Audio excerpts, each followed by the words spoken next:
اللهم صل على محمد وآل محمد۔ اعوذ باللہ من الشیطان اللعین الرجیم، بسم اللہ الرحمن الرحیم۔ رب اشرح لی صدری ویسر لی امری واحلل عقدۃ من لسانی یفقهوا قولی۔ ان اللہ وملائکتہ یصلون علی النبی یا ایہا الذین آمنوا صلوا علیہ وسلموا تسلیما۔ اللہم صل علی محمد وآل محمد وعجل فرجہ۔ ہمارا آج کا عنوان ہے کسب معاش، یعنی اسلام میں روزگار یا روزی کمانے کی اہمیت۔ اللہ تعالیٰ سورہ حدید آیت نمبر 27 میں فرماتا ہے وَرُهْبَانِيَّةً ابْتَدَعُوهَا مَا كَتَبْنَاهَا عَلَيْهِمْ إِلَّا ابْتِغَاءَ رِضْوَانِ اللَّهِ فَمَا رَعَوْهَا حَقَّ رِعَایَتِهَا، کہ روحبانیت تو ان کی اپنی اختیار کردہ چیز تھی جو انہوں نے اس لیے اپنائی کہ اپنے اللہ کو خوش کر سکے، لیکن وہ اس کے ساتھ وہ انصاف نہ کر سکے جس کا حق تھا۔ عیسیٰ علیہ السلام کے آسمان پر اٹھائے جانے کے بعد عیسائی برادری بہت زیادہ پریشان ہوئی کہ ہم نے ایک بہت بڑا گناہ کیا اور اللہ تعالیٰ کی نافرمانی کر کے اس کو ناخوش کیا۔ کہتے ہیں کہ انہوں نے اپنے گناہوں کی تلافی کے لیے روحبانیت کا راستہ اختیار کیا، یعنی یہ دنیا کو چھوڑ کر اللہ تعالیٰ سے لو لگانا، عبادت میں زندگی گزارنا اور مکمل طور پہ اپنے آپ کو اس کے حوالے کر دینا اور دنیا سے قطع تعلق کر لینا۔ تو کوئی صحرا میں نکل گیا، کوئی جنگل میں نکل گیا، کوئی بیابان میں نکل گیا، کسی نے پہاڑوں پر پناہ لی، کسی نے اپنے آپ کو گھر میں مقید کر لیا، کسی نے اپنے آپ کو درخت کے ساتھ باندھ دیا، کسی نے اپنے آپ کو زنجیر کے ساتھ معلق کر لیا، یعنی اپنے آپ کو تکلیف یا تنہائی یا زحمت میں مبتلا کر کے وہ یہ سمجھیں کہ ہم اللہ کو خوش کر لیں گے۔ حالانکہ ایک بہت سخت کام تھا کہ جو انہوں نے اپنے ہاتھ میں لیا اور اللہ نے اس سے منع بھی کیا، لیکن وہ نہ مانے، اور پھر وہی ہوا جس کا خدشہ تھا کہ وہ اس کا حق ادا نہ کر سکے۔ پھر بہت سارے لوگ نفسیاتی بیماریوں کا شکار ہوئے کیونکہ وہ تنہا زندگی گزار رہے تھے۔ پھر ان کو ان کے بڑوں نے اکٹھا کیا اور ایک جگہ لا کے جمع کیا تاکہ وہ عبادت کر سکیں مکمل تنہائی کی بجائے ایک اجتماعی طور پر، تاکہ نفسیاتی عوارض کا شکار نہ ہوں، ایک دوسرے کے حالات سے واقف ہو سکیں اور مدد کر سکیں۔ اور اگر کسی کو کوئی ڈسٹریکشن محسوس ہوتی تو اس کے لیے وہ اپنے اوپر کوئی کپڑا ڈال لیتا اور پھر بعد میں اس کپڑے نے ہڈ کی شکل اختیار کر لی۔ آج کل جو ہڈ والی جیکٹس ہیں وہ بھی اسی کی جو ہے وہ نشانی ہے۔ بہرحال روحبانیت، آئزولیشن، دنیا سے کٹاؤ، یہ اسلام میں نہیں ہے۔ ہمیں رسول اکرم صلی اللہ علیہ وآلہ وسلم کی حیات طیبہ میں ایک واقعہ ملتا ہے کہ 3 افراد آپ سے ملنے کے لیے آئے، رسول اس وقت موجود نہ تھے۔ بہرحال تینوں نے یہ کہا کہ ہم اطلاع دینے آئے تھے کہ ہم دنیا چھوڑ رہے ہیں۔ ایک نے کہا کہ میں دنیا چھوڑ کر پہاڑوں پہ جا رہا ہوں، ایک نے کہا میں لذیذ کھانے چھوڑ کر دنیا کو چھوڑنا چاہتا ہوں، اور ایک نے کہا کہ میں اپنے گھر والوں سے الگ ہونا چاہتا ہوں۔ جب رسول اس مقام پر آئے وہ لوگ جا چکے تھے۔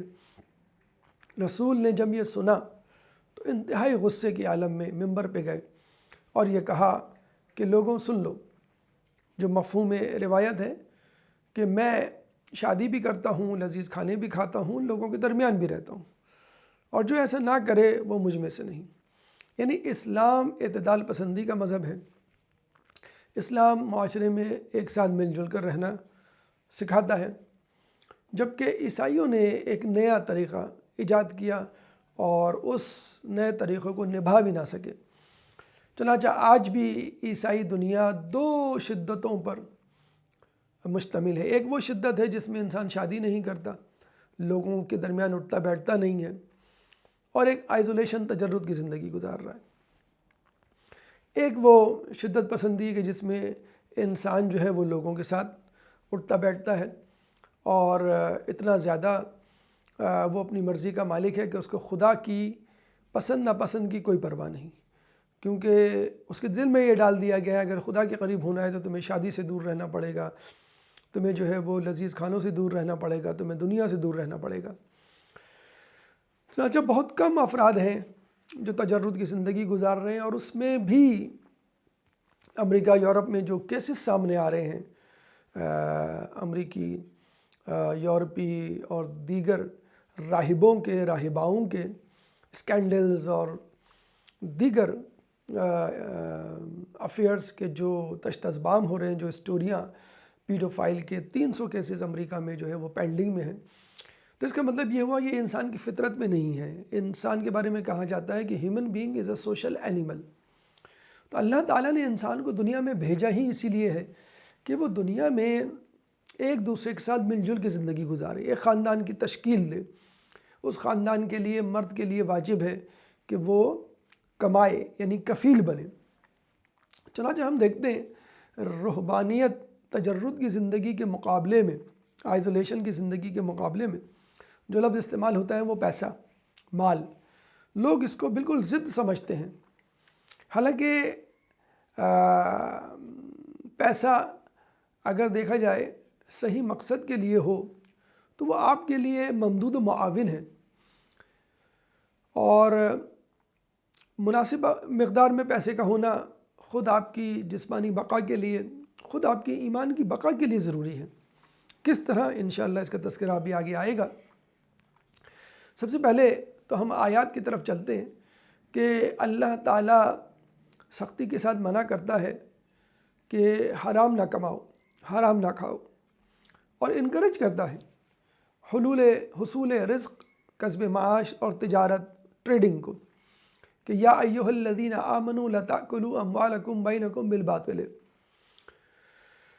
الا ان تکونوا تجارۃ عن تراض منکم، کہ اے ایمان والو ایک دوسرے کے مال باطل طریقے سے نہ کھاؤ، سوائے وہ کہ جو ایک دوسرے کی مرضی سے تجارت کی صورت میں، مثلاً ورنہ اور بھی بہت سارے طریقے ہیں اپنی سروسز پیش کر کے، مثلاً ڈاکٹرز ہیں، ٹیچرز ہیں، دیگر لائرز ہیں، اپنی خدمات پیش کرتے ہیں، ٹریڈرز یعنی تاجر اشیاء کو ایک جگہ سے لے کے دوسری جگہ بیچتے ہیں، تو تجارت کی اجازت ہے، بلکہ تجارت میں تو کہا گیا ہے کہ 10 میں سے 9 حصے فائدے کے تجارت میں ہیں۔ پھر باقاعدہ یہ سورہ نساء آیت نمبر 29، پھر اس کے بعد باقاعدہ طور پہ نام لے کے کہا گیا ہے، مثلاً ربا، سود کے لیے سورہ بقرہ آیت نمبر 278-279 میں، کہ اس سے بچو، اگر تم نہیں بچے تو گویا تم نے اللہ کے رسول کے ساتھ جنگ کی۔ پھر اسی طرح سورہ بقرہ ہی کی آیت نمبر 219 میں جوئے کی جو ہے مذمت کی گئی ہے، کنڈم کیا گیا ہے جوا کھیلنے کو۔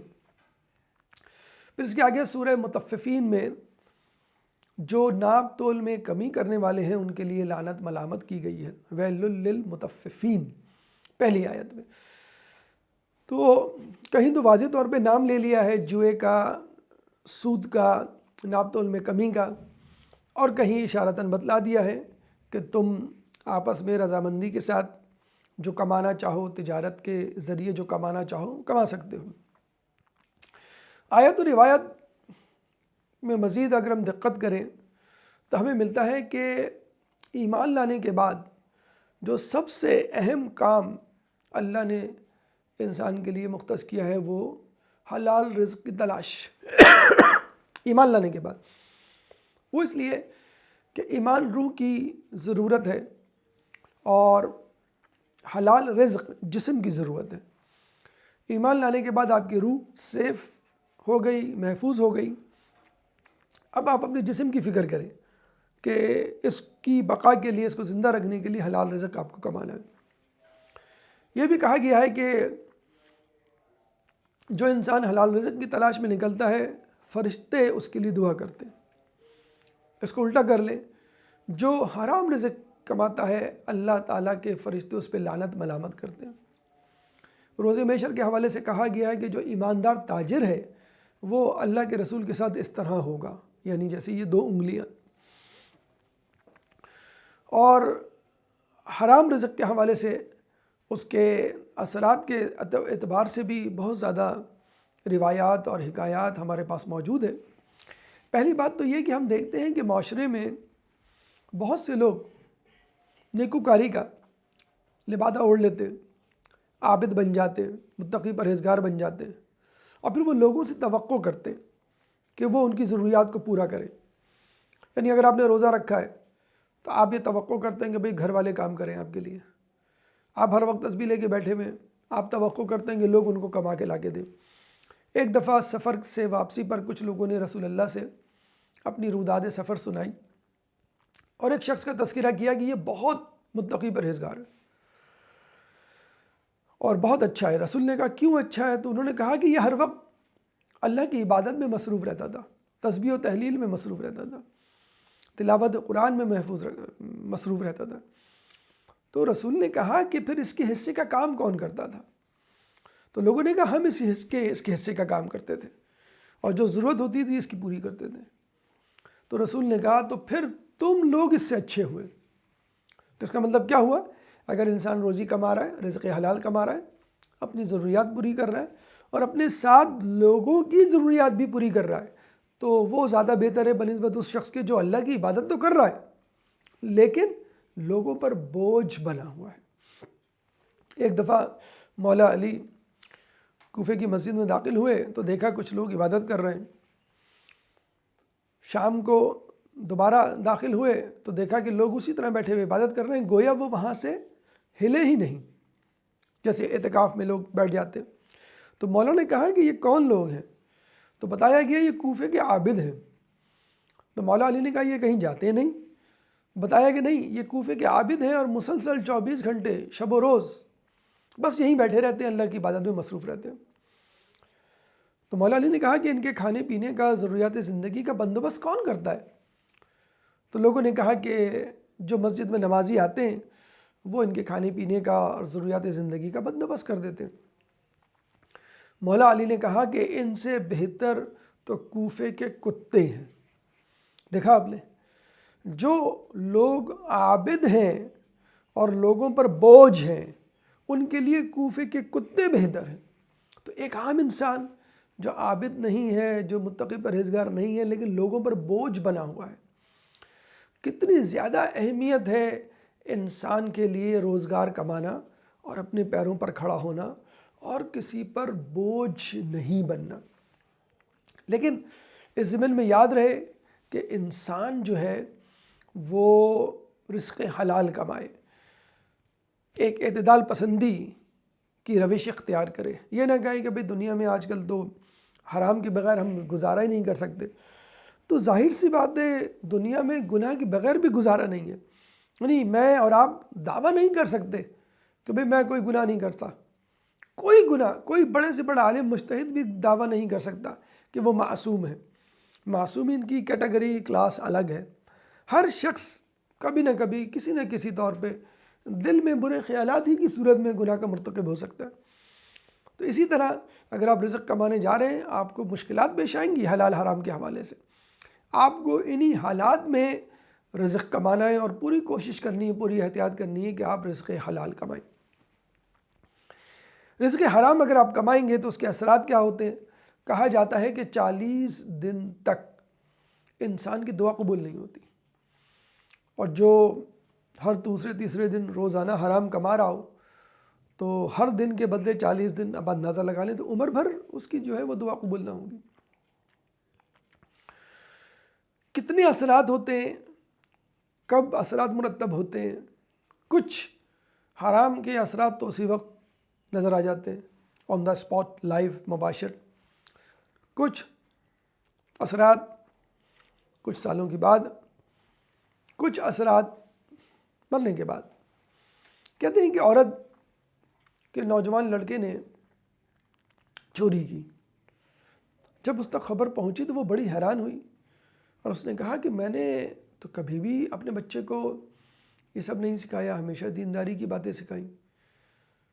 ایک بزرگ کے پاس گئی، بزرگ نے پوچھا تم نے کبھی تو اس کو کوئی ایسی چیز کھلائی ہوگی جو مشتبہ ہوگی، رزق حرام کی ہوگی؟ اسے بہت یاد کیا اور کہا کہ ہاں بچپن میں اس کو اپنی گود میں لے کر جا رہی تھی، راستے میں ایک انار والا آگے جا رہا تھا اور اس کی پیٹھ پر پیچھے انار تھے. میں نے ایک انار میں سوئی گھونپی اور اس کو نکال کر چوس لیا اور پھر اپنے بچے کو بھی دیا. اس نڈل پہ، اس سوئی پہ ایک قطرہ انار کا شاید بمشکل ہو، لیکن اس قطرہ انار کے سبب وہ بچہ نوجوانی میں چوری کا مرتکب ہوا. تو یہ ہیں اثرات رزق حرام کے، یا اس رزق کے جو کہ مشتبہ ہے. ایک دفعہ دو دوست کہیں جا رہے تھے، تو ایک دوست نے آگے چلنے والے لکڑہارے کے پیٹھ پہ کچھ لکڑیاں تھیں، ان سے ایک تنکا توڑ کر اپنے دانت میں خلال کرنا شروع کر دیا. کچھ دنوں کے بعد اس نوجوان کا انتقال ہو گیا. 1 سال کے بعد دوسرے دوست نے اس کو اپنے خواب میں دیکھا اور اس سے پوچھا تمہارا کیا حال ہے؟ اس نے کہا حال بہت برا ہے، تمام حساب کتاب تو اچھا ہو گیا، لیکن ایک عمل ایسا ہے، ایک گناہ ایسا ہے جس کا خمیازہ ابھی تک بھگت رہا ہوں، 1 سال سے آگ میں جل رہا ہوں. وہ دوست بڑا پریشان ہوا، کہنے لگا وہ کون سا عمل، وہ کون سا گناہ جس کا عذاب سال بھر ہو گیا اور ابھی تک اس کی سزا پوری نہیں ہوئی؟ تو اس نے کہا کہ وہ جو ایک دفعہ ہم جا رہے تھے لکڑہارے کے پیچھے، اس کی لکڑی کا تنکا اٹھا کے جو میں نے دانت میں خلال کیا، بس وہ گناہ ایسا گناہ ہے کہ جس کی وجہ سے 1 سال ہو گئے ہیں اور میں سزا بھگت رہا ہوں آگ کی صورت میں. ہم پھل خریدتے ہیں تو پھل والے کے انگور میں سے ایک انگور کا دانہ منہ میں ڈال لیتے ہیں اس کی اجازت کے بغیر.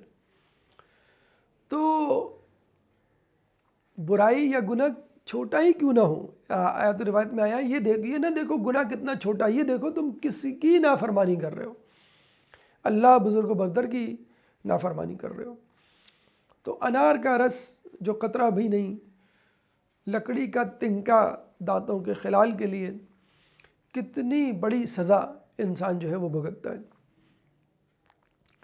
محسن تمار کھجور بیچ رہے تھے اور وہاں پر جو ہے وہ مولا علی کا گزر ہوتا ہے. مولا علی ان کے ٹھیلے پر، ان کی چھاپڑی پر یا ان کی دکان پر بیٹھ جاتے ہیں. کمیل کہتے ہیں کہ میں ذرا نماز پڑھ کر آتا ہوں. کمیل گئے، نماز پڑھ کر آ گئے.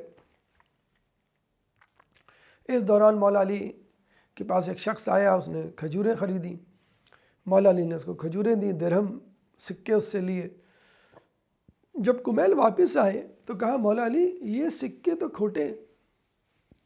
مولا علی نے کہا کوئی بات نہیں، کھجوریں بھی کڑوی ہوں گی. کچھ دیر کے بعد وہ شخص بھاگتا ہوا آیا اور کمیل سے کہا کہ یہ کیسی کھجوریں آپ نے کڑوی دی ہیں؟ تو کمیل نے کہا کہ دیکھو یہ تمہارے سکے بھی تو کھوٹے ہیں. تو اللہ تعالیٰ یا تو آن دا اسپاٹ آپ کو آپ کی حرام کمائی، کرپشن کا نتیجہ دکھلا دیتا ہے، یا کچھ سالوں کے بعد جو بچے نے انار کا رس پیا تھا، یا پھر اس زندگی کے بعد برزخ میں آگ کی صورت میں. تو اس کا مطلب یہ ہوا کہ انسان کو حرام کمائی سے بچنا چاہیے. حد المقدور رزق بھی کمانا ہے اور حلال بھی کمانا ہے. اب اس کے لیے جتنی پریشانی مشکل ہو، بس یہی جنت کی قیمت ہے جس کو آپ کو ادا کرنا ہے. یہ تو عام لوگ، گناہ گار لوگوں کی بات ہوئی. اگر نیکوکار کے ساتھ ایسا ہو جائے، کوئی حرام رزق، حرام لقمہ اس کے پیٹ میں چلا جائے، تو ہمیں ملتا ہے کہ حرام رزق تو بہت دور کی بات، مشتبہ رزق بھی اگر انسان کھا لے تو اللہ اور بندے کے درمیان بہت بڑے فاصلے آ جاتے ہیں.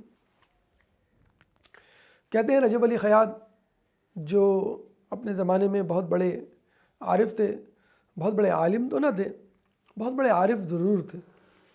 یہ جو ہم لوگوں نے ذہنوں میں بٹھایا ہوا ہے کہ ابا قبا امامہ، اجتہاد، حوزہ، کتابیں، تفسیر، جب ہم بہت سارا علم نہیں حاصل کریں گے اس وقت تک تقوی کی اعلیٰ منزلوں تک نہیں پہنچ سکیں گے. یہ ضرور ہے کہ تقوی کی وجہ سے آپ کو معرفت ہوتی ہے اور تقوی علم کی وجہ سے آتا ہے، لیکن بسا اوقات تقوی جو ہے وہ تھوڑے سے علم سے بھی انسان کو حاصل ہو جاتا ہے اور معرفت کی منزلیں طے کر لیتا ہے۔ رجب علی خیاط اس کی بہترین مثال ہے۔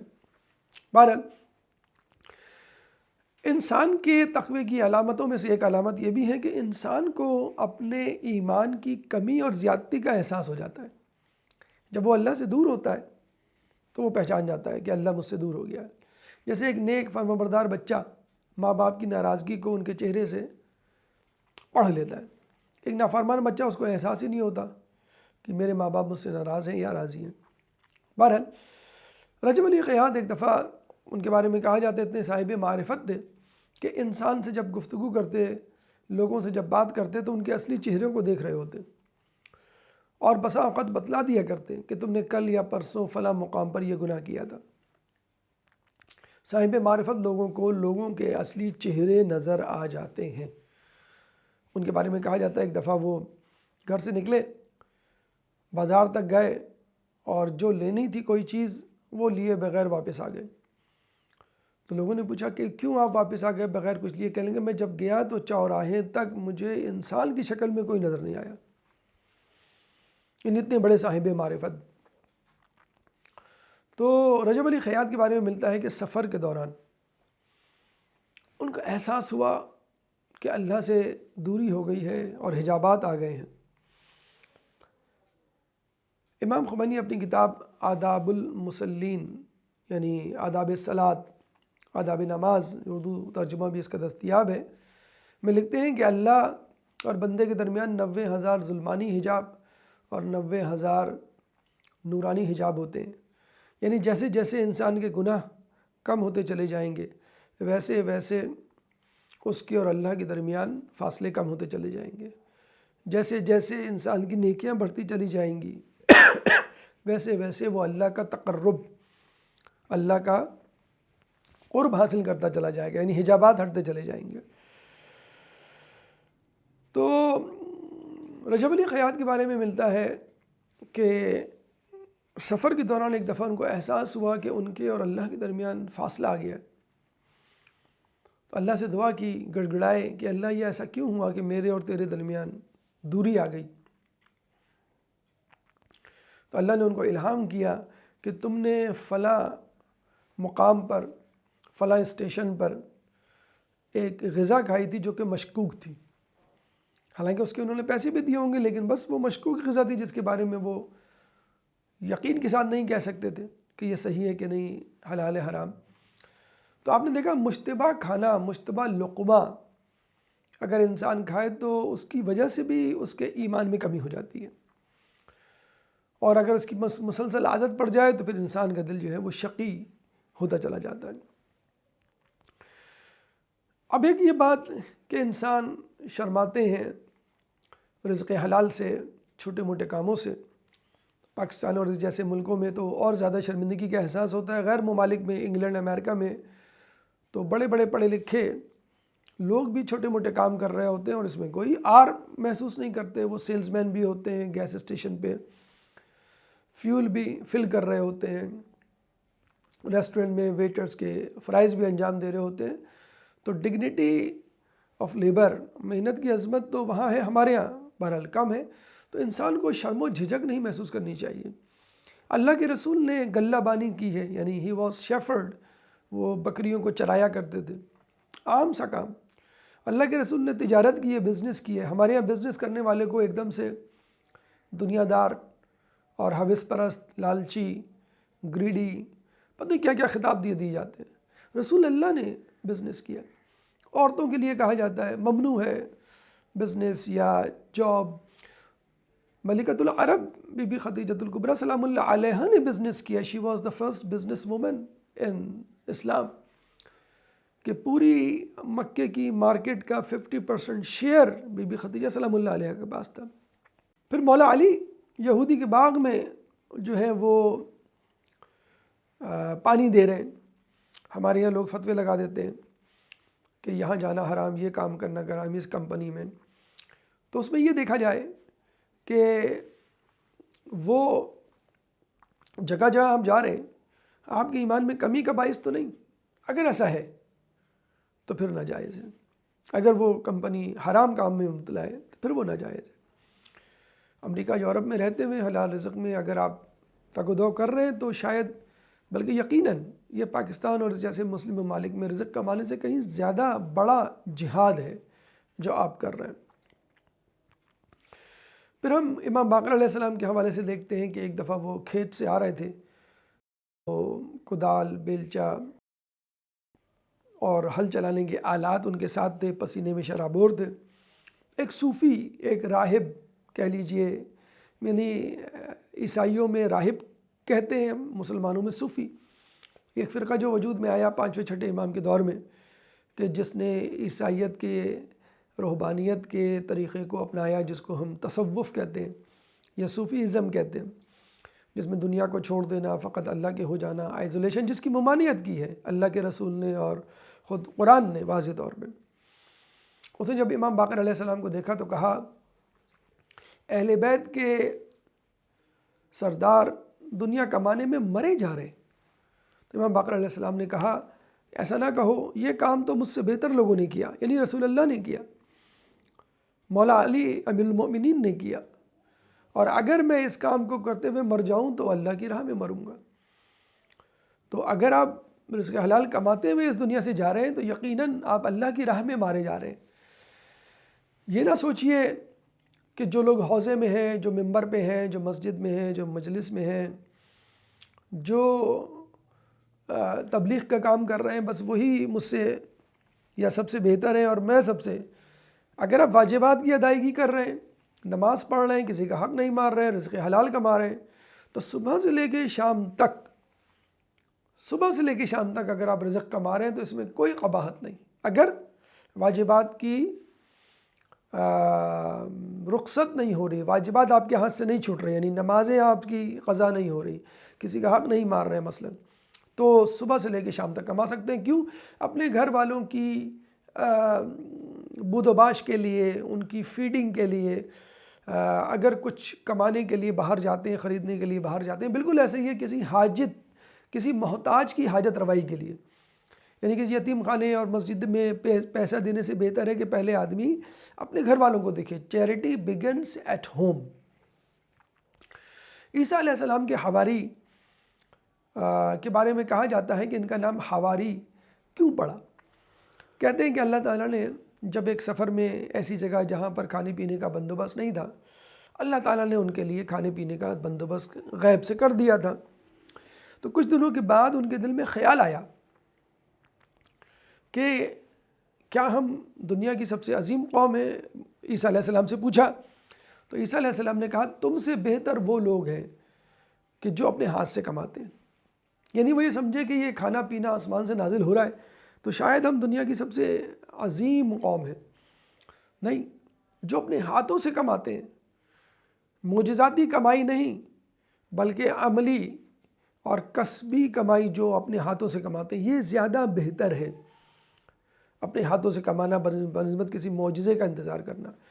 تو کہتے ہیں کہ انہوں نے دھوبی گھاٹ کھولا، ڈرائی کلینر کی دکان جسے کہتے ہیں، لوگوں کے کپڑے دھونے شروع کیے، اور اپنے کپڑے دھونے کے حوالے سے وہ اتنے مشہور ہوئے کیونکہ وہ کپڑے بہت صاف ستھرے دھویا کرتے تھے، اتنے صاف کہ ان کا نام حواری پڑ گیا۔ عربی میں حور کہتے ہیں بہت زیادہ سفید کو۔ جن لوگوں کی آنکھیں خوبصورت ہوتی ہیں اس کی ایک خوبی یہ بھی ہوتی ہے کہ ان کی آنکھوں کی سفیدی بہت سفید اور آنکھوں کی پتلی بہت سیاہ ہوتی ہے، تو ایسے لوگوں کو بھی خوبصورت آنکھوں والا کہا جاتا ہے۔ بہرحال تو اس کے بعد ان کا نام حواری پڑ گیا۔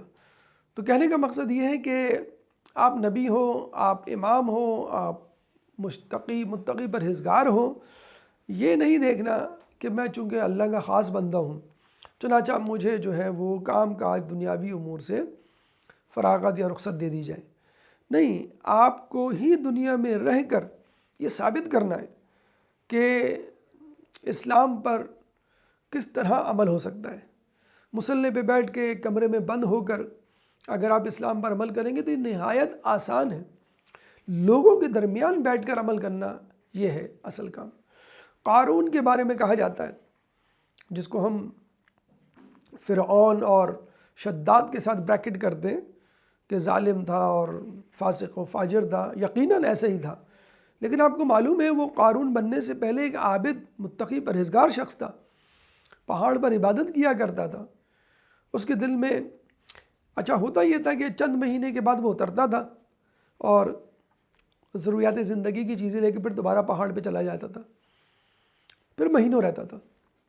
ایک دفعہ جب وہ نیچے اترا تو دیکھا کہ لوگ کافی خوشحال ہو گئے، اس کے دوست احباب بہت کمانے لگے، تو اس کے دل میں لالچ آیا کہ چلو میں اس دفعہ تھوڑا سا کما لوں اور بہت سارا سامان لے کر پہاڑ پہ چلا جاؤں، پھر سال بھر بعد نیچے اتروں گا۔ جب اس نے کمانا شروع کیا تو بہت زیادہ پیسہ جمع ہو گیا۔ پھر وہی بات کہ انسان بے اعتدالی کی طرف آ جاتا ہے جب پیسہ زیادہ ہو جاتا ہے، تمام لوگ نہیں لیکن کچھ لوگوں کے ساتھ۔ تو قارون کے ساتھ پھر یہ ہوا کہ اس نے کہا کہ میرے پاس اتنا پیسہ آ گیا ہے اور اگر میں یہ چھوڑ کے چلا گیا تو یہ کہاں جائے گا یہ خزانہ، قارون کا خزانہ جو مشہور ہے۔ چنانچہ وہ بس دنیا میں مشغول ہو گیا، پھر اس نے عبادت وغیرہ سب چھوڑ دی۔ جب زکوٰۃ کا حکم آیا اور موسیٰ علیہ السلام نے اس سے زکوٰۃ طلب کی تو اس نے کہا بھئی کون سی زکوٰۃ، کون سے پیسے، اور میں کیوں دوں، یہ تو میرے اپنے ہاتھ کی کمائی ہے۔ موسیٰ علیہ السلام کو بڑا غصہ آیا، اس نے کہا تم کو کیا ہو گیا ہے؟ حالانکہ یہ وہ شخص تھا کہ جب موسیٰ علیہ السلام کی قوم صحرائے سینا میں بھٹک گئی تھی تو یہ وہ شخص تھا جو تلاوت کیا کرتا تھا، جو ذکر کیا کرتا تھا توریت کے حوالے سے تاکہ لوگوں کو مجتمع کرے۔ یعنی موسیٰ علیہ السلام جب کسی کو خطابت کی دعوت دیتے، تلاوت کی دعوت دیتے، دعا کی دعوت دیتے تو وہ قارون ہوا کرتا تھا، یا مؤذن کہہ لیجئے۔ موسیٰ علیہ السلام نماز پڑھانے والے تو وہ مؤذن، اذان دینے والا، اقامت دینے والا، اتنی بڑی شخصیت تھا وہ۔ پھر آخر میں کیا ہوا کہ وہ خدا کی نافرمانی کا مرتکب بنا، اور جب وہ مرنے لگا تو یہ کہنے لگا کہ موسیٰ تم نے میرے خزانے پر قبضہ کرنے کے لیے یہ ڈھونگ رچایا ہے، نعوذ باللہ۔ تو اللہ تعالیٰ نے قارون کو اس کے خزانے کے ساتھ زمین میں دفنا دیا۔ آج بھی ہم دیکھتے ہیں جب کوئی ایک شخص ایک دم سے امیر بن جائے، مال اس کے ہاتھ میں آ جائے تو ہم کہتے ہیں کہ کیا تمہارے ہاتھ قارون کا خزانہ لگ گیا؟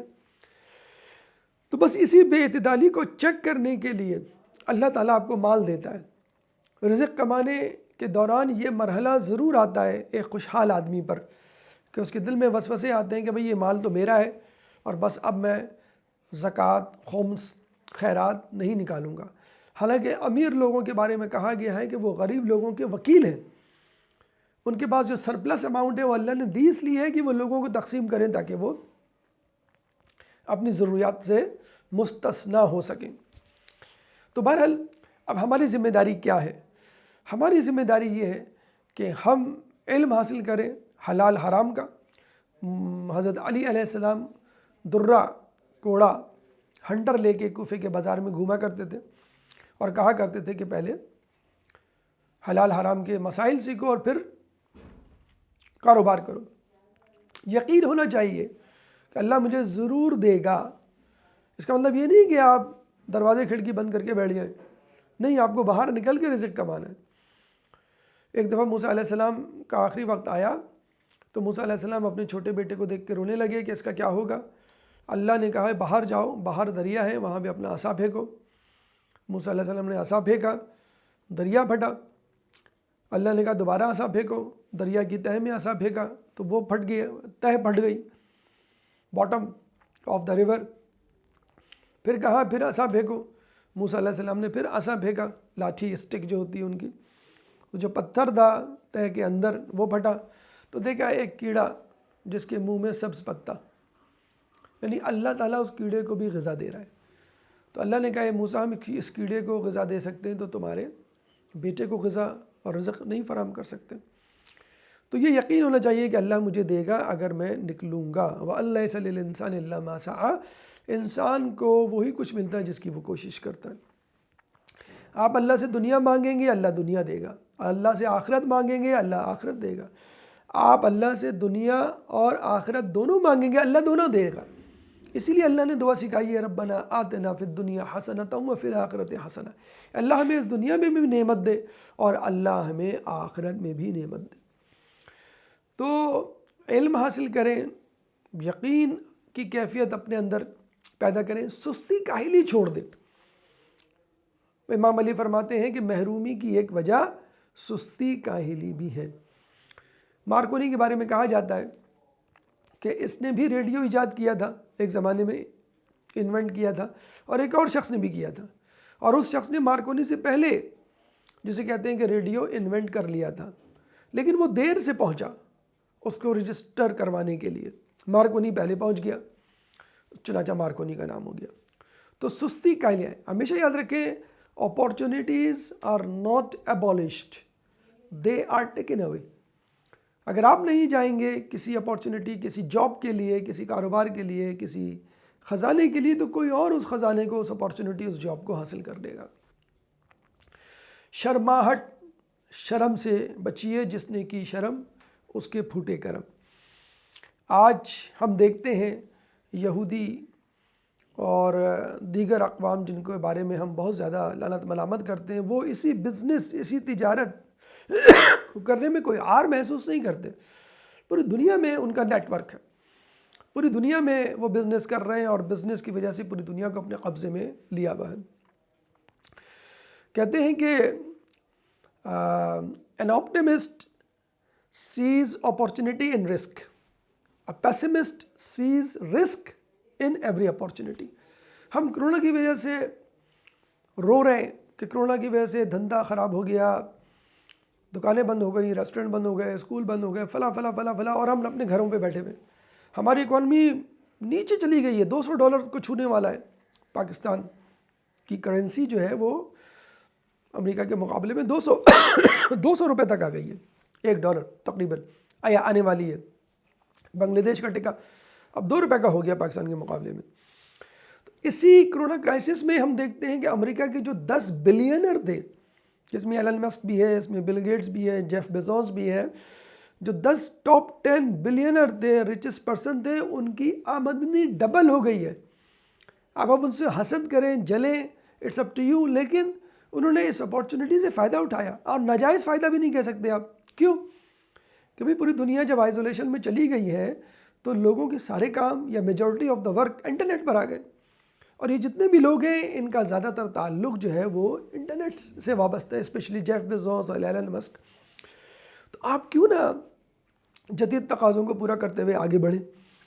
مولا علی فرماتے ہیں کہ اپنے بچوں کو ان کے زمانے کی تعلیم دو، کیونکہ وہ تمہارے زمانے کے لیے نہیں، اپنے زمانے کے لیے پیدا کیے گئے ہیں۔ تو اگر آپ کو تجارت کرنی ہے تو تجارت کے مسائل بھی سیکھنے، حلال حرام، اور نت نئے طریقے، ای کامرس ایک نیا طریقہ انٹرنیٹ کے ذریعے پیسے کمانے کا۔ امیزون کما رہا ہے، ایلن مسک کی ویب سائٹس کما رہی ہیں، دیگر افراد کما رہے ہیں، ہم جو ہیں وہ لعنت ملامت کر کے یہود و نصارہ پہ خاموشی سے گھر میں خواب خرگوش کے مزے لے رہے ہیں۔ تو اللہ تعالیٰ تو خود کہتا ہے کہ تم دنیا بھی کما سکتے ہو، آخرت بھی کما سکتے ہو۔ ہم نے فقط آخرت پہ کیوں تکیہ کیا ہوا کہ ہمیں آخرت ہی چاہیے، دنیا نہیں چاہیے؟ کیا امام زمانہ جب آئیں گے تو کیا دنیا کے آخرت کے ساتھ ساتھ دنیا کی حکومت ان کے ہاتھ میں نہیں ہوگی؟ یہی ہے آئیڈیل حکومت۔ اگر آج تک آل محمد کو ان کا حق دے دیا جاتا، امیر المومنین سے لے کے امام حسن عسکری علیہ السلام تک، تو مسلمانوں کی ایسی حکومت ہوتی جو جدید تقاضوں کو پورا کرتی، جدید علوم سے استفادہ کرتی، اور دنیا بھی ان کے ساتھ ہوتی، آخرت تو ہوتی ہی ان کے ساتھ۔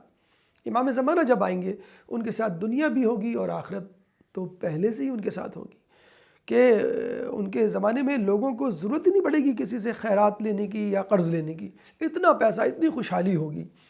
تو اللہ تعالیٰ دنیا کی خوشحالی کو منع نہیں کرتا۔ اللہ تعالیٰ تو چاہتا ہے کہ ایماندار تاجر اللہ انبیاء کے ساتھ محشور ہو۔ تو کوشش کریں۔ اور ایک آخری بات، آنے والے زمانے کے حوالے سے دجال کے بارے میں کہا جاتا ہے کہ وہ روٹیاں دے گا، ایمان خریدے گا۔ اس کا مطلب کیا ہوا؟ دجال کے وقت، یعنی امام زمانہ علیہ السلام سے پہلے دجال آئے گا، فقر و فاقہ، مفلسی، غربت عروج پر ہوگی، جیسے کہ آج کل آپ دیکھ سکتے ہیں۔ تو کیا ہوگا؟ جس طرح آج کل امیگریشن کے لیے لوگ اندھے پن کی دوڑ میں لگے ہوئے ہیں، گرین کارڈ کے پیچھے اندھے پن کی دوڑ کی لگے ہوئے ہیں، خود پاکستان جیسے ممالک میں حلال حرام کیے بغیر رزق کی دوڑ میں، یعنی حلال ہو حرام ہو بس پیسہ کمانا ہے۔ تو جب انسان کے پاس غربت و فقر و فاقہ ہوگا تو وہ یہ نہیں دیکھتا کہ میرا ایمان ہاتھ سے جائے گا کہ نہیں. اسی لیے بھلے مانس کہتے ہیں کہ برے وقتوں کے لیے آپ کے پاس اتنا پیسہ ہونا چاہیے کہ آپ اپنا ایمان سیف کر سکیں.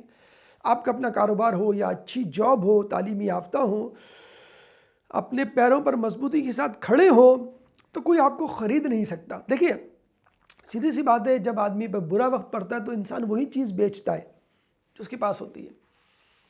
اگر آپ کے پاس فقط جسے کہتے ہیں کہ دینی معلومات ہے اور آپ گھر میں بیٹھے ہوئے ہیں کہ بس مجھے کچھ نہیں چاہیے، بس دینی معلومات اور علم کافی ہے، تو آپ اس دینی معلومات اور علم کو بیچ کر پیسہ کمائیں گے. تو بہتر یہی ہے کہ دین کو بیچنے سے پہلے آپ ان چیزوں کو بیچیں جن کو جائز قرار دیا ہے. یعنی آپ ٹریڈنگ کریں، آپ اپنی قابلیت کو بڑھائیں، doctors, engineers, I T professional کسی بھی شعبے میں مہارت حاصل کریں اور اس سے پیسے کمائیں.